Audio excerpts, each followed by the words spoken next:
Mereka yang sudah balik ke kampung diminta terus tinggal di kampung.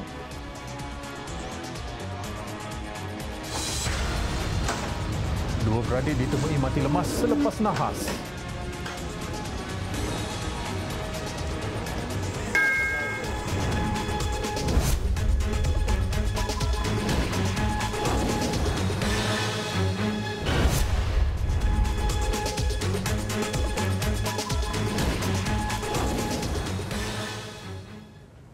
Assalamualaikum dan salam sejahtera. Malaysia merekodkan satu lagi kematian akibat COVID-19, menjadikan jumlah keseluruhan kematian akibat pandemik itu sebanyak 15 kes. Khabar duka cita berkenaan dimaklumkan Ketua Pengarah Kesihatan Datuk Dr. Nur Hisham Abdullah yang antara lain turut mengumumkan sebanyak 106 kes baharu dicatatkan hari ini, menjadikan jumlah keseluruhan yang positif adalah sebanyak 1,624 kes. Beliau berkata demikian dalam sidang medianya di Putrajaya petang tadi. Berdasarkan siasatan awal, daripada 106 kes baru yang telah dilaporkan hari ini, sebanyak 43 kes adalah berkaitan dengan kluster perhimpunan di Masjid Jami' Sri Petaling. 63 kes lagi adalah berkaitan dengan kluster-kluster yang lain dan masih dalam siasatan untuk kepastian. Menurutnya, kes kematian ke-15 ini melibatkan kes ke-1519 iaitu seorang lelaki warga negara Malaysia berusia 70 tahun dan berasal dari Melaka. Dia disyaki mempunyai kontak rapat kes positif COVID-19 dengan kes ke-703 yang telah menghadiri perjumpaan tablik di Masjid Sri Petaling. Mangsa mempunyai sejarah sakit kronik dan telah dirawat di Hospital Pakar Sultanah Fatimah Muar mulai 18 Mac lalu dan disahkan meninggal dunia jam 5.35 pagi hari ini. Dalam perkembangan berkaitan, sebanyak 24 kes direkodkan pulih dan dibenarkan pulang hari ini. Ini menjadikan kes kumulatif pulih sepenuhnya secara keseluruhan adalah sebanyak 183 kes. Datuk Dr. Nur Hisham turut memaklumkan sehingga kini seramai 64 kes positif COVID-19 sedang dirawat di unit rawatan rapi ICU. Daripada jumlah itu, 27 kes memerlukan bantuan pernafasan. Dalam pada itu, Datuk Dr. Nur Hisham turut memberi penjelasan berhubung ujian pengesanan COVID-19.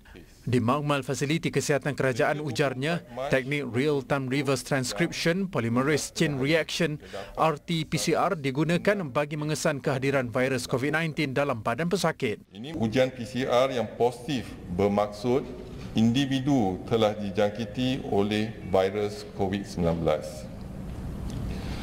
Keputusan ujian yang tepat melalui teknik PCR adalah amat penting dalam pengurusan pesakit COVID-19. Manakala ujian melalui teknik rapid test kit yang kini terdapat di pasaran adalah mengesan antibodi yang terhasil di dalam badan akibat jangkitan yang dialami.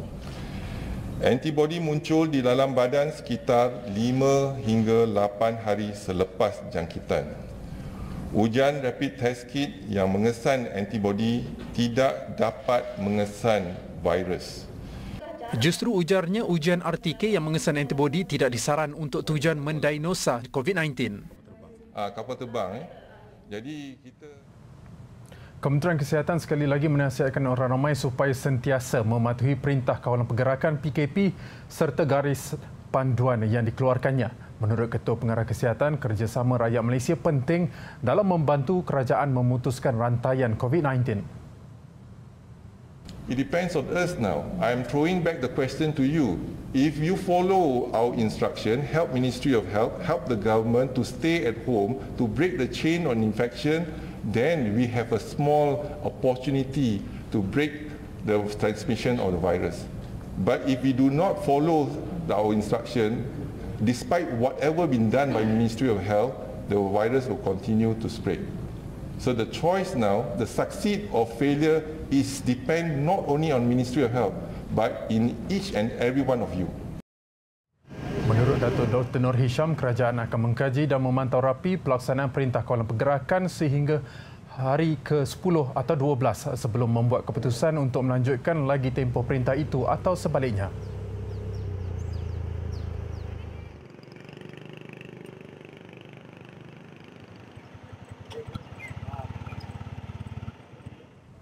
Terus tinggal di kampung halaman masing-masing. Peringatan itu diberikan Menteri Kanan Kluster Keselamatan Majlis Keselamatan Negara Datuk Seri Ismail Sabri Yaakob yang mengarahkan mereka yang merancang untuk kembali ke bandar dengan alasan untuk kembali bekerja agar membatalkannya. Sekatan jalan raya diadakan di 23 Plaza Tol. Di sekatan tersebut, pemandu-pemandu diminta untuk balik semula ke kampung masing-masing. Jadi saya rasa tidak perlulah sesiapa pun untuk meneruskan perjalanan ataupun merancang perjalanan untuk pulang ke tempat kerja ataupun kediaman masing-masing di bandar-bandar besar seperti Kuala Lumpur dan sebagainya, kerana pihak polis tidak akan membenarkan. Ujarnya lagi, Ketua Polis Negara melaporkan semalam sahaja 1,029 sekatan jalan raya dijalankan dengan 163,687 pemeriksaan kenderaan dibuat. Tidak termasuk 2,481 pemeriksaan secara mengejut. 1,719 hebahan turut dilakukan. Selain itu, 6,095 laporan polis telah dibuat dengan 46 kes sedang disiasat. Juga 28 orang telah ditangkap kerana melanggar perintah kawalan pergerakan. Esok, majoriti penyewa awam dan mereka yang bekerja di sektor swasta akan menerima gaji. Sebagai peringatan, Datuk Seri Ismail menasihatkan orang ramai agar tidak menyerbu bank dan mesin pengeluaran wang ATM. Kita semua menyeru supaya jangan berpusu-pusu di bank ataupun di ATM. Dan kita juga akan minta kepada pihak polis dan juga tentera jika perlu untuk mengawal di kawasan-kawasan bank dan sebagainya dan juga ATM supaya pematuhan kepada penjarakan sosial itu juga dilakukan apabila pengeluaran wang dan sebagainya di bank ataupun di ATM dan sebagainya. Katanya bantuan pengawal keselamatan juga diperlukan bagi mengawal jumlah kemasukan serentak.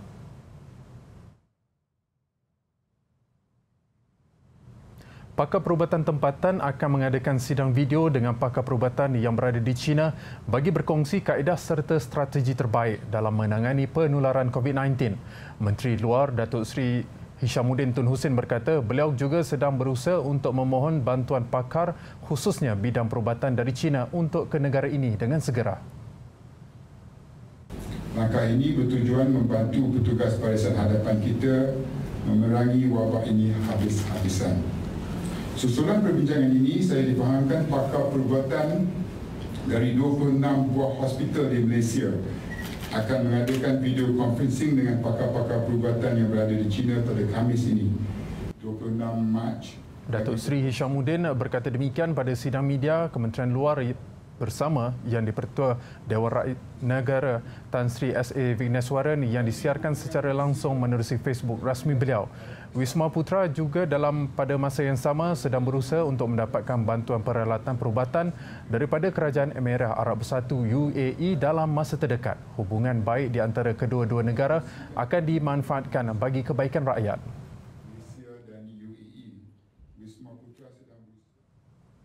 Sebelum ini, tular di media sosial tentang kedegilan warga asing di sekitar kawasan Pasar Borong Kuala Lumpur mematuhi perintah kawalan pergerakan PKP dan ternyata aktiviti mereka di kawasan terbabit mengundang kemarahan orang ramai yang mempersoalkan penguatkuasaan di kawasan terbabit. Namun tinjauan hari ini mendapati lokasi yang dipenuhi warga Myanmar itu hampir lengang dan kebanyakan mereka berada di kediaman masing-masing. Keberadaan anggota polis sambil dibantu pihak tentera menguatkuasakan perintah kawalan pergerakan di kawasan berkenaan juga dilihat berjaya mengurangkan pergerakan warga asing di kawasan terbabit. Ketua Polis Kuala Lumpur, Datuk Seri Mazlan Lazim berkata, sebelum ini kebanyakan warga asing yang berada di kawasan terbabit masih tidak memahami perintah kawalan pergerakan dan situasi semasa negara ketika itu. Sebab ada viral berkenaan dengan adanya pendatang asing yang banyak di kawasan Pasar Borong Kuala Lumpur ni. Jadi pihak kita telah mengambil tindakan yang viral itu adalah 2 hari yang lepas, iaitu maknanya 3 hari yang lepas pada hari yang kedua. Tambahnya, selain sekatan jalan raya dan rondaan berkala dijalankan, pihak polis juga menggunakan pendekatan membuat hebahan PKP dalam bahasa Myanmar. Khidmat drone juga digunakan untuk memantau pergerakan aktiviti harian di kawasan terbabit. Terdahulu, Datuk Seri Mazlan membuat tinjauan berhampiran kawasan Pasar Borong, Kuala Lumpur. Perdana Menteri Tan Sri Muhyiddin Yassin hari ini menerima sumbangan wang tunai dan penutup hidung dan mulut daripada 5 syarikat korporat kepada tabung COVID-19 di Perdana Putrajaya. Sumbangan yang diserahkan itu termasuk wang tunai sejumlah RM5 juta daripada 4 syarikat, iaitu Spanco diwakili pemegang sahamnya Tan Sri Robert Tan Hwa Chun yang menyumbangkan RM2 juta. DRB Highcom diwakili pengarah urusannya Datuk Sri Said Faisal Alba, pengarah urusan kumpulan MMC Datuk Sri Cik Khalid Muhammad Noh dan pengerusi eksekutif YTL Tan Sri Francis Yoh yang masing-masing menghulurkan sumbangan sebanyak RM1 juta.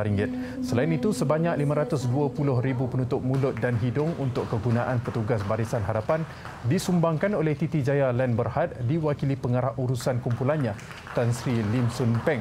Ini menjadikan jumlah keseluruhan sumbangan dana terkumpul bagi tabung COVID-19 termasuk geran kerajaan berjumlah RM8.125 juta. Tabung COVID-19 dilancarkan pada 11 Mac lalu sebagai usaha kerajaan membantu rakyat yang terjejas ekoran pandemik itu.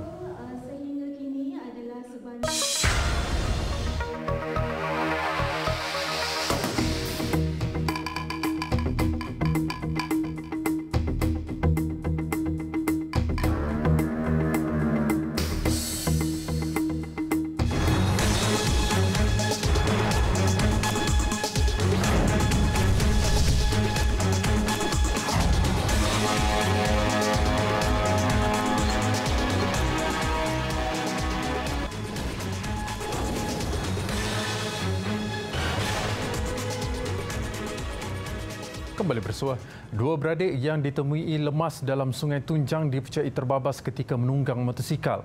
Kedua-dua mangsa dipercayai keluar dari rumah mereka di Kampung Padang Minyak kira-kira jam 3 petang semalam untuk ke kedai makan milik ibu mereka di Pekan Tunjang. Bagaimanapun, dua beradik itu tidak pulang ke rumah hingga lewat malam, menyebabkan bapa mereka mula mencari mangsa namun tidak menemuinya. Berkaitan itu, siang tadi bapa mangsa membuat laporan di Balai Polis Jitra berhubung kehilangan dua beradik itu. Menurut Ketua Polis Daerah Kubang Pasu, Superintenden Muhammad Ismail Ibrahim, sejurus menerima laporan, pihaknya dimaklumkan mayat pertama Awal Firas Tasnim Anwar, 7 tahun, ditemui terapung sekitar jam 12.30 hari. Mayat ditemui oleh orang awam. Ini menyebabkan operasi selepas itu hanya tertumpu untuk mencari abang mangsa pertama. Ketika mencari, mereka ternampak tumpukan minyak di permukaan air sebelum menemui motosikal dipercayai dinaiki dua beradik itu. Muhammad Ismail berkata mayat Aiman Darwish Danis Anwar, 12 tahun, ditemui terhimpit di bawah motosikalnya yang tenggelam di dalam air. Mayat dinaikkan ke atas darat sebelum diserahkan kepada polis untuk tindakan lanjut. Setakat ini, kes diklasifikasikan sebagai mati mengejut. Memberi penerangan yang jelas kepada anak-anak mengenai COVID-19 dan tempoh Perintah Kawalan Pergerakan PKP nyata satu cabaran buat ibu bapa.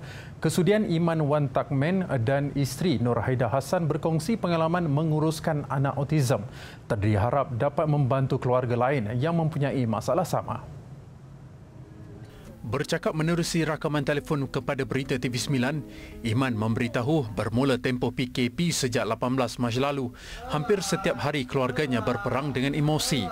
Anak mereka Adam Wan Mun Yu, 18 tahun, yang rutin hariannya perlu dibawa bersiar-siar mengamuk hampir setiap jam. Hari pertama, kedua memang adalah sangat-sangat mencabar sebab tiap-tiap jam dia minta keluar. Tiap-tiap jam dia akan pergi ke pintu, dia duduk kat pintu, dia ketuk pintu pagar, dia bergolek kat lantai, dia baring kat depan pintu. Lepas tu kalau tak dapat keluar, dia akan mengamuk kan, dia buat tantrum semua setiap jam.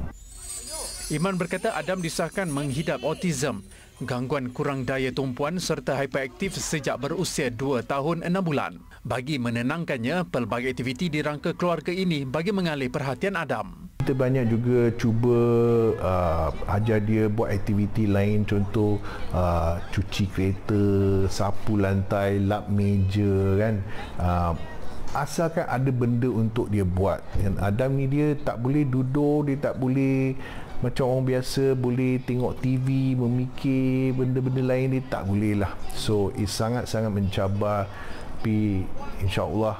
Anak istimewa ini mula dikenali ramai setelah pendedahan mengenai telatahnya dikongsi Iman di platform media sosial Facebook dan Instagram. Melalui nama Adam Autism Family, kebanyakan posting yang dikongsi menunjukkan cabaran yang dihadapi keluarga ini dalam menguruskan Adam. Iman mungkin bertuah kerana mempunyai isteri yang banyak membantu menguruskan anak mereka.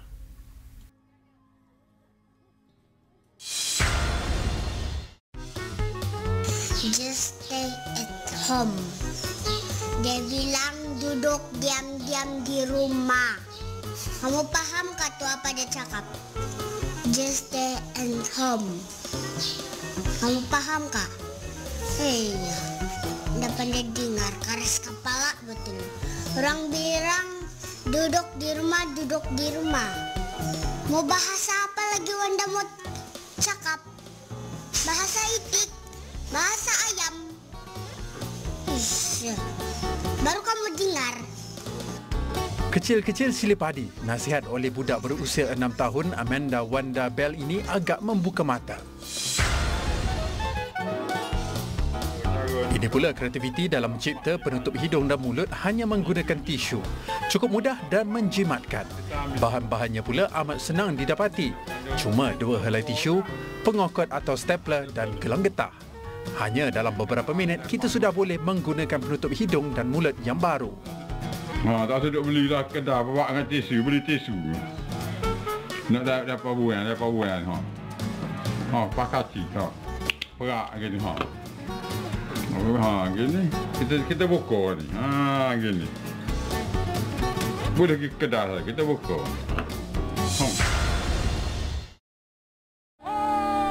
Juga yang sedang tular, kisah berikut yang diambil dari negara China.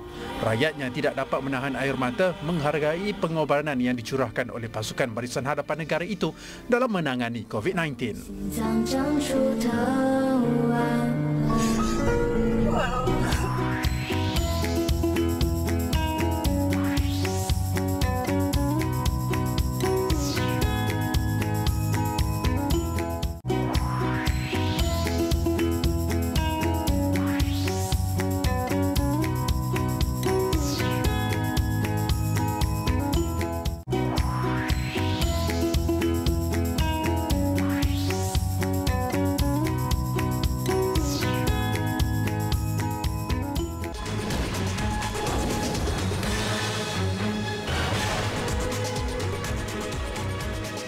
Laporan antarabangsa, China mencatatkan 78 kes baru COVID-19, kebanyakannya dibawa dari luar negara, sekaligus meningkatkan kebimbangan tercetusnya gelombang kedua jangkitan di negara itu.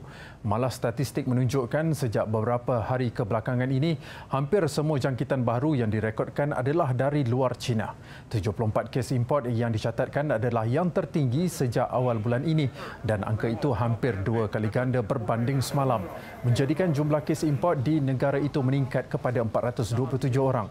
Beijing kini dilaporkan semakin bimbang kerana berlaku peningkatan mendadak yang mungkin menjadikan keadaan tidak terkawal.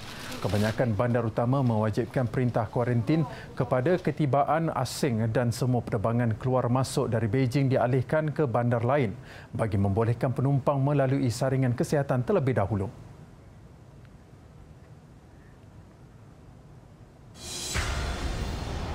Dalam pada itu, Thailand pula mencatatkan 3 kematian baru hari ini akibat COVID-19, menjadikan angka kematian di negara itu cecah 4 orang. 106 kes baru direkodkan dengan jumlah kes terkumpul kini 827 orang. Mangsa masing-masing berusia 49, 70 dan 79 tahun turut mengalami komplikasi penyakit lain. Setakat ini 57 orang telah pulih manakala 766 lagi masih dirawat di hospital.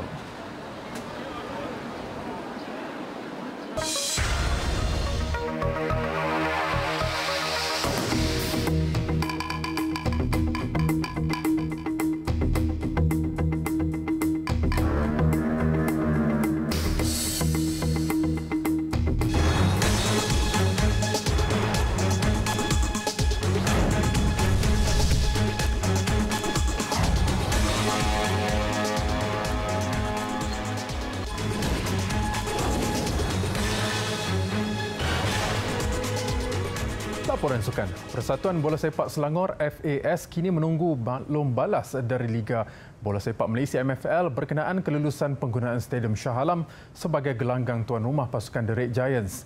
Ini selepas kerja-kerja membuang bumbung rosak yang membahayakan selesai dilakukan. Setiausaha Agung Persatuan Bola Sepak Selangor FAS Dr. Johan Kamal Hamidun yang dihubungi mengesahkan perkembangan terbaru itu. Kerja-kerja membuang bumbung rosak yang menjadi kebimbangan dari sudut keselamatan selesai dan kini menunggu maklum balas seterusnya dari Liga Bola Sepak Malaysia MFL bagi proses kelulusan penggunaan stadium. Perkembangan terbaru itu semestinya melegakan penyokong The Red Giants selepas skuad utama mereka tidak dibenarkan beraksi di laman sendiri disebabkan faktor keselamatan. Selangor terpaksa menggunakan gelanggang pengganti sebelum ini iaitu Stadium Nasional Bukit Jalil ketika menentang Perak selepas Stadium Shah Alam tidak melepasi pemeriksaan yang dijalankan MFL.